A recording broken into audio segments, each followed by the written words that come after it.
De acordo com a Sociedade Brasileira de Dermatologia, a tricoscopia é um exame que permite ampliar a imagem das estruturas do fio de cabelo, de 10 até 200 vezes.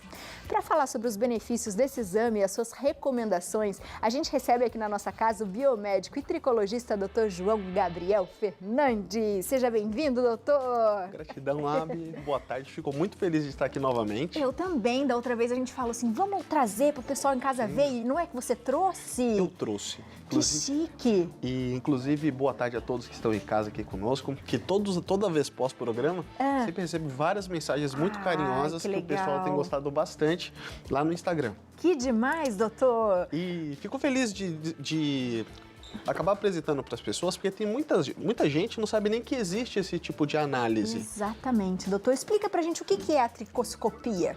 Explico.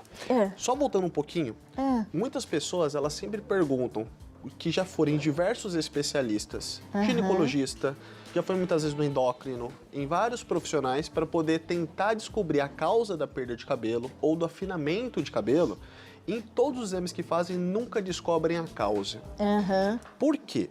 Quando a gente vai falar de exames, cada conjunto de exames serve para estudar e avaliar um determinado órgão do nosso organismo, certo? Do nosso corpo. Então, o que acontece? Se a gente pega e vai avaliar esses exames e está investigando o exame certo, mas o órgão que você quer estudar é outro, você nunca vai conseguir identificar a causa. Certo. Um exemplo bem clássico, não tem aqueles exames que a gente já viu, ureia, creatinina, por exemplo? Ele serve para avaliar a função renal. Só que quando a gente avalia a função renal, tem como descobrir algum problema no fígado? Não. Não. Ou no coração? Não. Não. Faz todo sentido, doutor. Faz todo, Por que a gente não pensa nisso na hora que a gente vai fazer nossos exames? Mas no final, muitas vezes a gente acaba não pensando nisso porque a gente não sabe, né? A gente não estuda isso, a gente não aprende. Sim. E tem muitos profissionais que também têm dificuldade na hora de solicitar o exame para estudar o problema. Então eu falo que isso muitas vezes acaba sendo um erro mais do profissional quando vai pedir, né? Às vezes por uma falta de informação específica sobre. Então quando a gente fala de afinamento capilar, queda de cabelo, nós estamos falando de um problema relacionado ao couro cabeludo, que é pele. Aí a gente tem que pensar o quê, como profissionais? Quais exames que estudam a pele? Quando a gente vai fazer essa avaliação, não existe nenhum exame de sangue que estuda a pele. Logo, nenhum exame laboratorial vai conseguir dar um diagnóstico assertivo sobre problemas capilares. Então essa coisa de, a sua vitamina tal tá baixa, pode ser isso que seja queda de cabelo. Pode até ser, ou não, mas não é exatamente a causa. Exatamente. Vou te dar um exemplo. A gente sabe que nós vivemos num país que, infelizmente, há muitas pessoas em questões precárias de alimentação e passam fome. Sim. Por exemplo, moradores em estado de rua. Alguém já viu, ou pelo menos vê com frequência, morador em estado de rua careca? Tem muita gente que fala, nossa, morador de rua às vezes nem come, não toma banho, não lava o cabelo e é cabeludo. Não tem pessoas que fazem esses comentários? Por quê? Mas não dá pra falar que eles são hipernutridos. Não. Não é verdade? Sim. Então o que significa? Existem pessoas que terão desnutrição, mas não necessariamente terão calvície ou afinamento de cabelo ou queda intensa de cabelo. E existem pessoas que podem ter desnutrição e ter a queda associada. Então, nem sempre a desnutrição vai estar associada com queda de cabelo. Então, por isso que muitas vezes a causa da queda ela é desconhecida. Por quê? Não foi feito o exame certo. Sempre que não tiver um diagnóstico, ou pode ser porque realmente é um problema muito raro, sim, ou pode ser porque está olhando no lugar errado. É colocar um endereço para Ilhabela, mas você quer ir para o Guarujá. Você não vai chegar no endereço. Faz sentido? Faz todo sentido. Então o exame ele serve para investigarmos uma situação. Então o exame que investiga couro cabeludo, as características de alteração do couro e do fio de cabelo é a videotricoscopia digital. Que é o que você trouxe pra gente aqui. Que é esse que eu trouxe pra gente olhar. Eu vou fazer o seguinte, eu vou pedir pro meu amigo Léo vir aqui. Léo, chegue mais, chegue Tô mais. na área. Falou em queda de cabelo, eu sou a pessoa. E eu vou pedir, doutor, se a gente... Léo, você aceita? A gente... Pode, doutor? Claro. Com certeza, pra se o Léo gente conseguir... Como não aceitar? É claro que eu aceito. Né? Saber como é que é? Vamos nessa. Como é que funciona? Com certeza. Tô pronto. A empolgação. Tô pronto. Então vamos ver. Então vamos lá. Como funciona, Quer doutor? que eu botei? Por favor, Léo. Claro. Eu posso ficar em pé? Pode. Posso? A gente Daí troca você de quer lugar. que Tá bom, Ah, fechado. Por favor. Boa. Léo, por favor.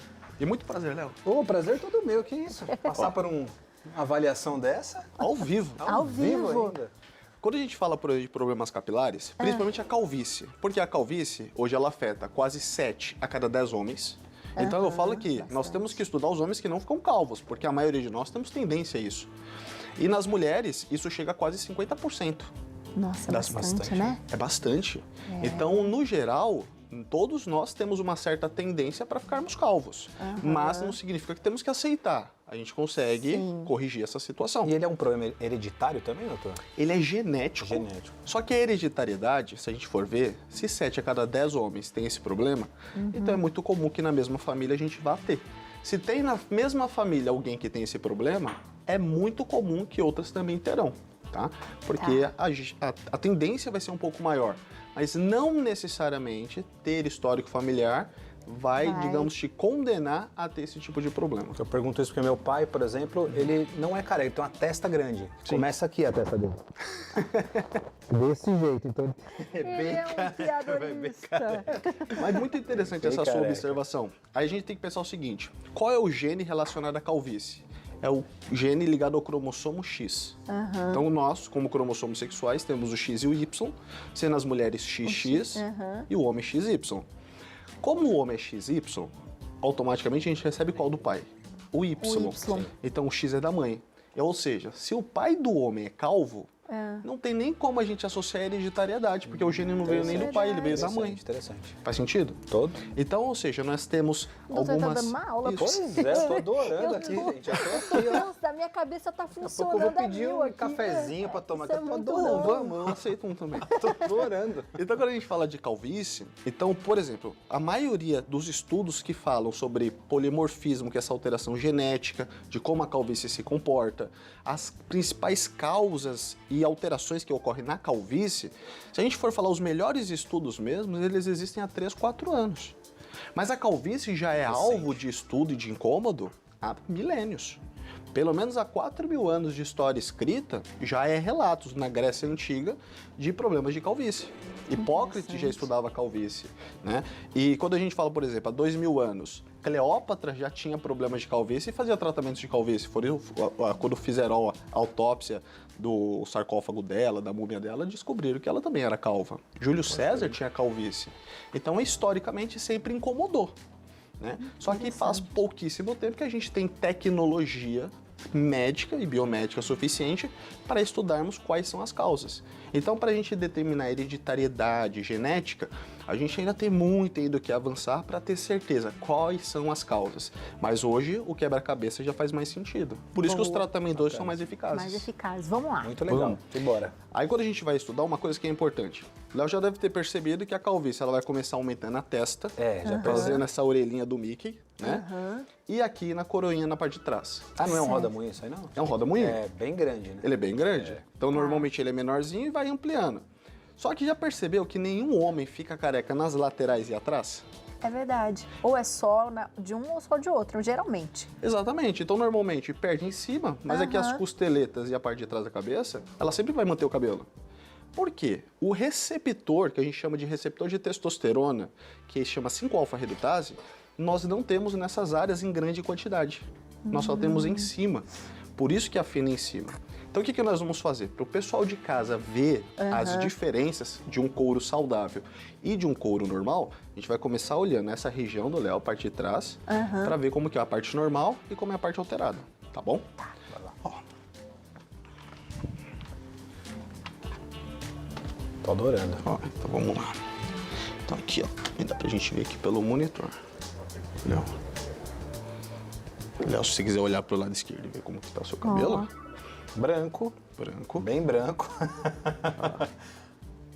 Então, se a gente olha aqui o couro cabeludo... Ah, dá pra ver muito bem. Dá pra ver muito bem. Ó, por exemplo, aqui nós estamos ampliando a região em aproximadamente 50 vezes. Já dá pra gente ter uma análise bem bacana. Então, aqui é uma imagem de alta resolução, que a gente consegue ver que o couro cabeludo, ele tem uma tonalidade bem clarinha. Sim. Independente da etnia, o couro é sempre mais pálido. Porque o pigmento, a melanina, ela tá nos fios e não no couro. E não no couro. Tá? Por isso que quando a gente olha o couro saudável, ele sempre vai ter esse tom mais pálido. E cada raiz de cabelo, que é o bulbo, a gente vai ver que não nasce um fio sozinho. Nascem pelo menos 2. Tá vendo que tem um padrão de espessura? Os cabelos são todos grossinhos? Então esse é o nosso normal, ó. Fios grossos, couro clarinho e fios e folículos duplos. Agora quando a gente vai para a parte com falhas, olha só a diferença. Porque eu ia falar, nossa, o Léo é cabeludo. Aquela escondida, né? Olha só a diferença. Daí começa a ver onde estão as falhas e não tem o... Que legal. Percebe que aqui já reduz a quantidade de fios por folículo, o espaço é maior. Ele é mais fino. Mais fino, aparentemente, né? Porque tem um. Exatamente. Que Aqui. legal. Olha só. Olha como o afinamento fica. Ó, isso aqui é uma pintinha benigna, tá bem vascularizada, não há o que se preocupar. E olha como os fios são bem mais finos. A gente consegue ver tudo, né, doutor? Totalmente. Inclusive, exatamente 4 anos atrás, eu estava avaliando uma paciente e na análise a gente descobriu uma manchinha com uma característica maligna. Olha só. Que aí eu encaminhei para um colega, que na época era meu professor até, para ele poder investigar, porque já era a área de atuação dele. Porque eu atuo especificamente só com queda de cabelo e calvície, então eu passei e caminhei ela para outro especialista.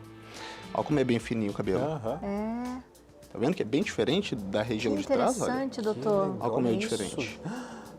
E como é que a gente tira daqui e põe pra lá? Como é que faz E aí como é que vai fazendo o tratamento, doutor? Como é que... Quando tá nessa situação aqui de afinamento, por exemplo, aqui é uma alopecia que a gente chama de não cicatricial. O que significa que se o Léo começar um tratamento lá no consultório, a gente consegue tratar, fazer com que os fios voltem a recuperar a espessura. A gente consegue fazer nascer mais fios de novo por folículo capilar. E aí essa área fica bem mais preenchida. Então a gente consegue reverter essa calvície antes que também ela piore. Então aqui é uma situação que com tratamento clínico a gente consegue ter um bom resultado. Tem medicamento, doutor? Exatamente. A gente usa uma loção capilar prescrita, né? Que no seu caso a gente vai usar uma prescrição bacana porque não tem inflamação. Então é só uma loção estimulante que vai fazer os fios engrossarem e nascer mais fios de cabelo. E a gente entra com uma substância via oral que ela vai inibir esse receptor que nós falamos de testosterona que está na raiz. Por quê? Esse receptor que gera o afinamento do cabelo. Sabe a tomada? Então imagina quando a gente tem criança em casa. A gente tem que colocar um protetorzinho de tomada? Sim. Então a gente faz o quê? A gente coloca um protetorzinho da tomada que a testosterona liga. Fazendo essa proteção, a testosterona para de afinar o cabelo e aí o fio ele volta a se desenvolver e fortalecer. Que demais. E doutor, e por aí também dá para saber, por exemplo, se a pessoa tem caspa, seborreia, se ela... Vem, doutor. Tudo. Total. Tudo. Que demais, Léo. Muito obrigado, Olha que muito legal. obrigado, Léo. Parabéns, Muito obrigado, parabéns. Léo. Prazer. Vou voltar para a minha cozinha, já vou fazer um tratamento. Eu vou lá, doutor. muito Vai ser um legal, prazer. muito Fique tranquilo. legal. Obrigado, viu? Adorei, que legal, doutor. Eu acho que da próxima vez você podia trazer as fotos pra gente das coisas que é possível ver, por exemplo. Trouxe. Você trouxe? Ai, dá tempo, não dá, né, Dê? Vamos fazer parte 2, por favor? Pra gente continuar? Falou que tem pergunta, que tem um monte de coisa. Quando o doutor voltar, a gente tem que fazer mais tempo de pauta, porque não dá. Passa muito rápido, doutor. A gente bate um papo que precisa. Pode ser? Pode ser. Eu vou adorar e a gente continua falando sobre o assunto, porque as pessoas vão querer saber e muito sobre isso. Combinado. Não é? Sim. Perfeito. Doutor, muito obrigada. Seja sempre bem-vindo. Foi um prazer, viu? Abi. Gratidão. É bom que a gente tirou um pouco a curiosidade das pessoas, né? Para entender como é que funciona o exame. Você de casa ficou com dúvida? Faz o seguinte, segue o doutor no Instagram, minha gente. Ó, sempre tem conteúdo lá. Ele bate altos papos com a gente, responde todas as perguntas, fala sobre todos os assuntos. Então aproveita, @DrJoãoGF, tudo junto. O telefone também é o WhatsApp, que é o 11 95226 8060. Muito obrigada, doutora. Até a próxima, viu? Até a próxima.